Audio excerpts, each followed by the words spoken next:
Welcome to Crypto Capital Venture. Welcome to crypto. Another volatile day, but it's going to be okay. Bitcoin on the monthly. Something we're going to be digging into in this video. Very interesting chart.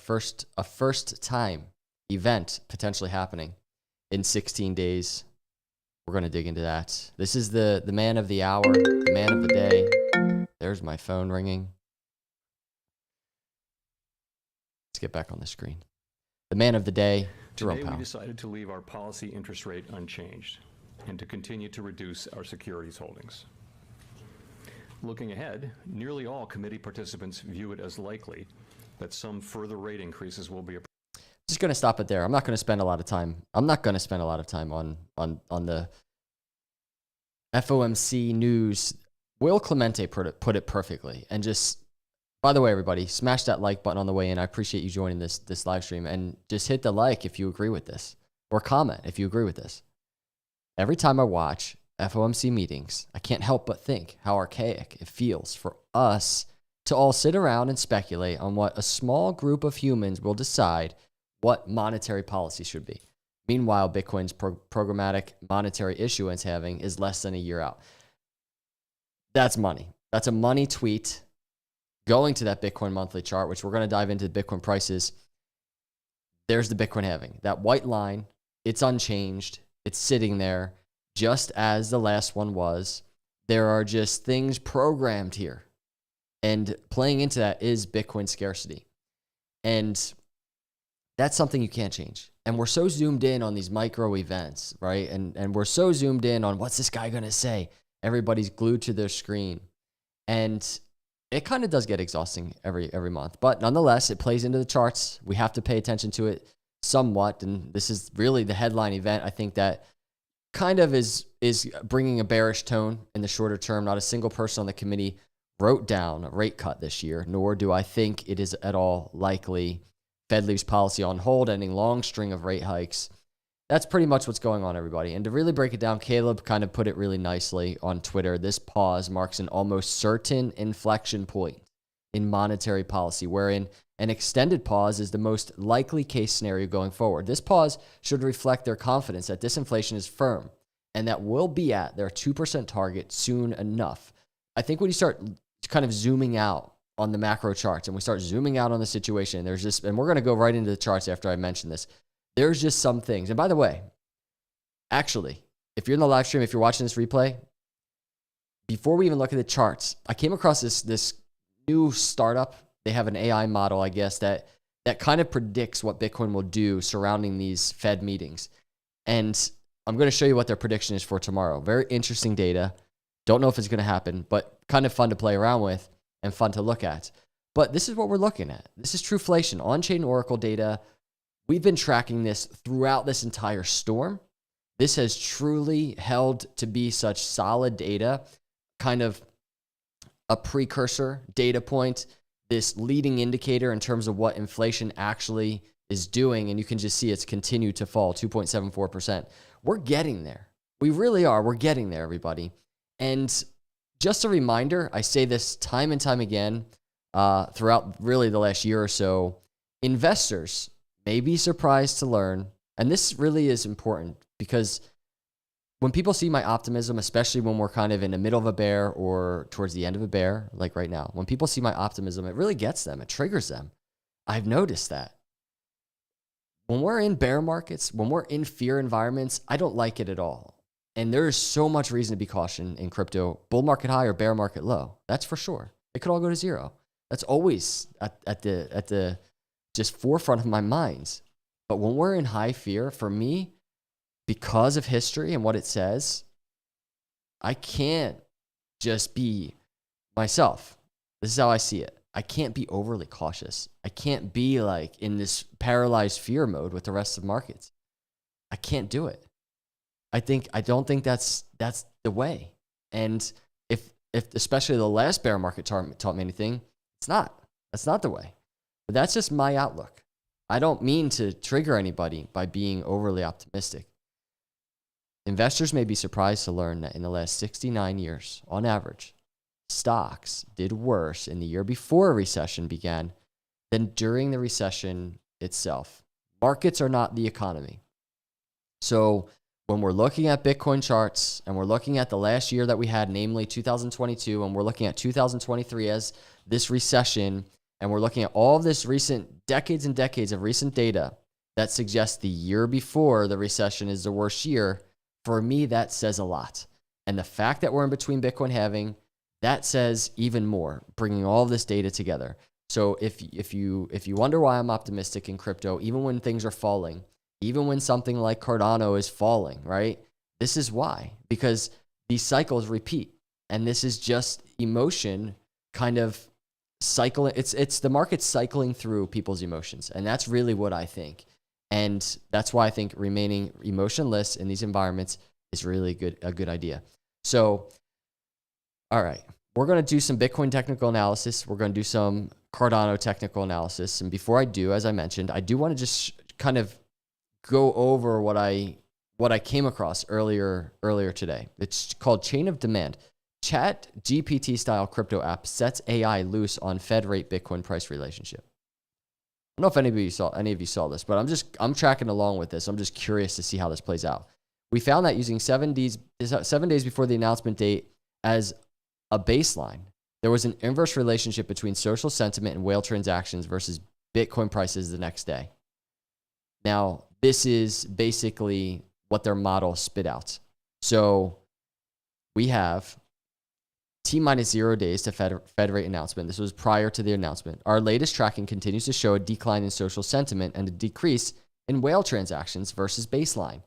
So what that's saying is, because going into this meeting, kind of this bearish behavior, the potential outcome actually a positive one for the day after, the next day close. And you can just see this kind of on their website. It's based off of their TRBO framework: triggers, reactions, behavior, and outcomes. And if you just look at these previous wins, you can just see it really kind of did predict what happens the next day. I'm curious to see. It looks like they have like an 80% win rate or something like that right there. But tomorrow they're saying, it looks like, if I'm reading this correctly, tomorrow price is going to kind of increase. We might get a bounce. This is just me kind of sharing some things I came across today. This is not anything that I think is absolute, but I always find these things interesting, especially when it comes to AI being intermingled into the data that we have as it pertains to charts. So let's go to Bitcoin. What I want to mention on Bitcoin on the monthly before we dive into the shorter term move is this. Bitcoin on the monthly is testing, and you can see that blue line. That's the 50-month moving average. There's 16 days left on this chart. The reason why I think it is important to note is because, I don't know if you remember or not, but if you zoom out on this Bitcoin chart, Bitcoin throughout these cycles, right? And this goes all the way back here to 2015, really has maintained above that 50-month moving average. Even the last bear market, it stayed above. It closed every candle above. Even this COVID swing low, it closed above. So a big story throughout this bear market was just the fact that Bitcoin fell below that moving average, the 50-month moving average. And we got back above it, which was a big milestone for Bitcoin. But right now, Bitcoin's falling back below it. And I think that's a really important macro area for Bitcoin to kind of stay above. And it will be very interesting to see how this monthly candle closes. Now, if we want to start getting kind of some insight into how it might close, if we go to the weekly chart, this is what we're looking at. The weekly chart, if that Bitcoin monthly candle is going to close below, and I should mention where that is on the monthly, that 50-month moving average is right around 25,300. So it's just above where Bitcoin is right now. But we go to the weekly chart, we have this kind of higher low support area, I guess you could call it. And this is the case. This is the bearish case for Bitcoin. The higher low area for Bitcoin is a higher low Fibonacci. It's the swing low of the bear market to the swing high so far out of the bear market. And it's just this area down here, 21,000 to around $18,000. Now, this is just, and mind you, even coming out of a bear market, a higher low Fibonacci style move like this is very commonplace. But that's the case for Bitcoin to simply just continue falling below that 50-month moving average that we just looked at, and just kind of continue trading below that area for some time. That's a bearish case to the downside in kind of the midterm, right?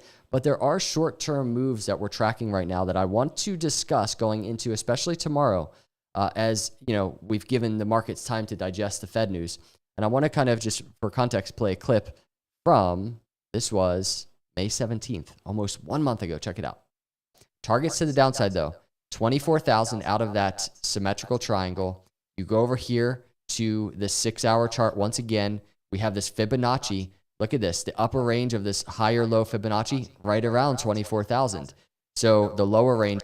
So we've been talking about this move, whether there's Fed news, whether there's whatever news involved. We've been talking about this move for almost a month now, right?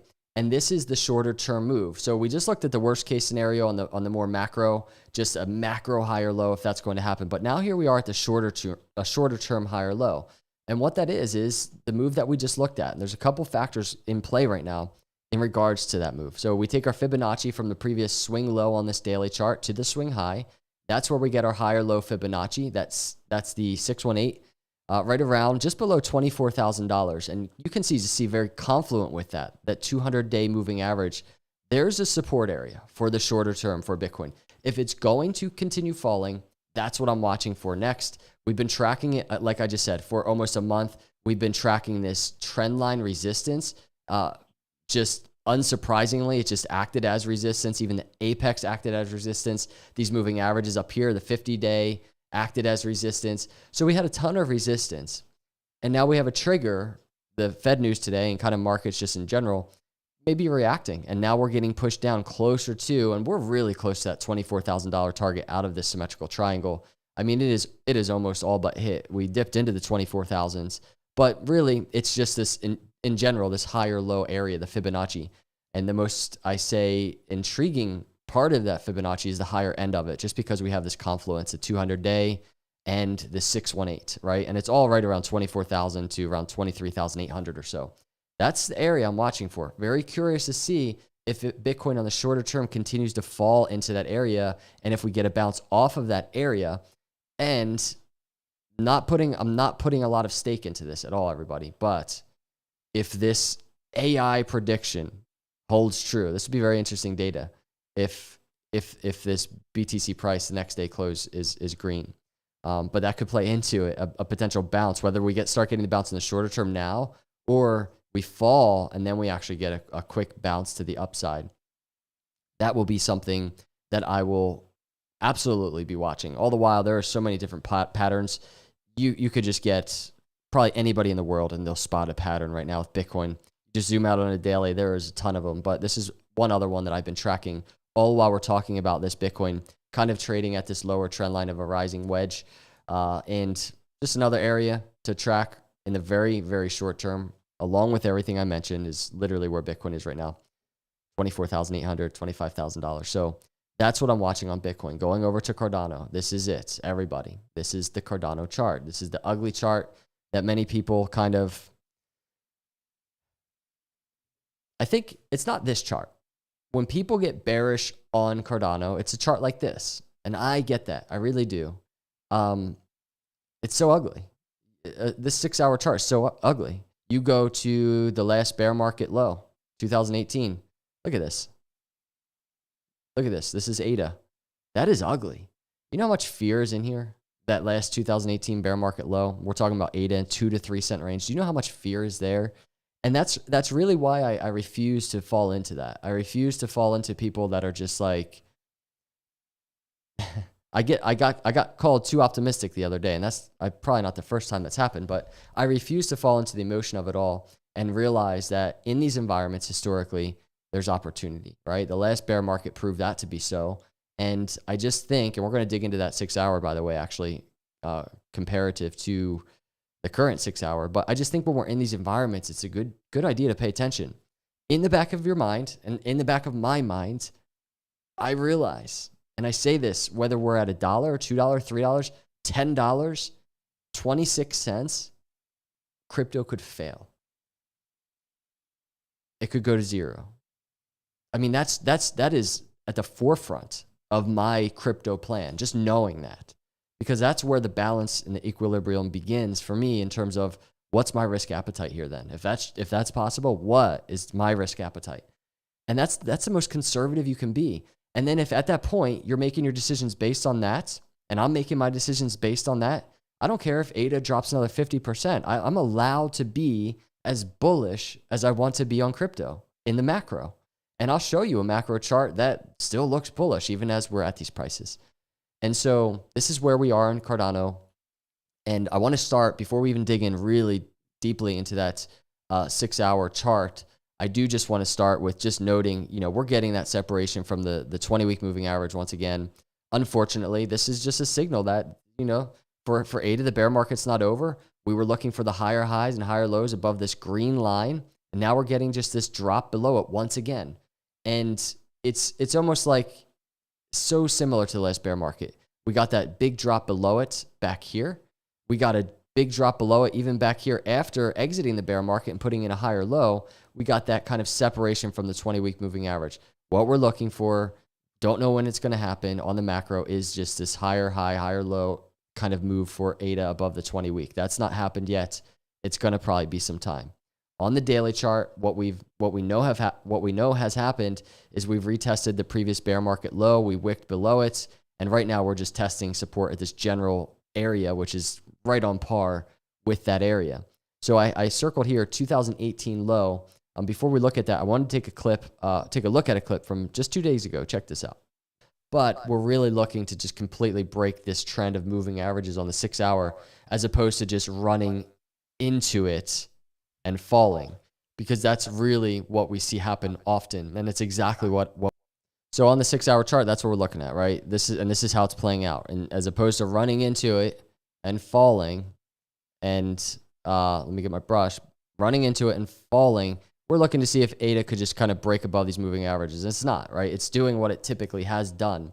And if you look at the last bear market low, you can actually even see very similar moves. And I'm talking about 2018 chart right here. ADA just kind of falling, very ugly on these charts, and similar to what's happening right now, kind of getting pulled into the moving averages and then falling again for another swing low. It's a lower low. All the while, and this is something I mentioned in a previous video, all the while kind of putting in a higher low on this RSI. That's what I'm continuing to watch. And I believe I mentioned this when ADA was capitulating the other day. If we go to the current 6-hour candle or 6-hour chart, is ADA actually going to fall to a new low? And if that does happen, what will the RSI be doing? I'd be very interested to see if we get a very similar 2018 bottom move where it's putting in a higher low on the RSI. Don't know if it'll play out exactly like that, but it's something I'm watching. If ADA doesn't put in a new low, in the immediate short term, what I'm watching for is that wick that we had in that capitulation to the swing high, and ADA holding some type of support. Obviously, whether it's right now and it starts moving up, or if it's going to fall to 24-ish cents down to around 23 cents, I will be watching to see if there's support in that general area for a higher low. And maybe if there is a bullish day for crypto tomorrow, it's a big if. Can ADA bounce out of this very ugly kind of bear market move that it's in? That's what I'm going to be watching. Just want to point out to all you Cardano people out there, I don't know if you can actually see this or not because let me zoom this over. That's ADA. That's Cardano, total value locked, continuing to rise. And I think that's promising. That says a lot. I think TVL can be used as a leading indicator. I did a tweet about that the other day. This is Ethereum, not rising, but falling. And I think that says a lot for the macro and what is in store for ADA. So I'm going to be continuing to keep an eye on that. I figured a nice little live stream during these times would be good. I really appreciate everybody that's here with me. And I hope you're all doing well. Please hit the subscribe for me if you're not a subscriber on this YouTube channel.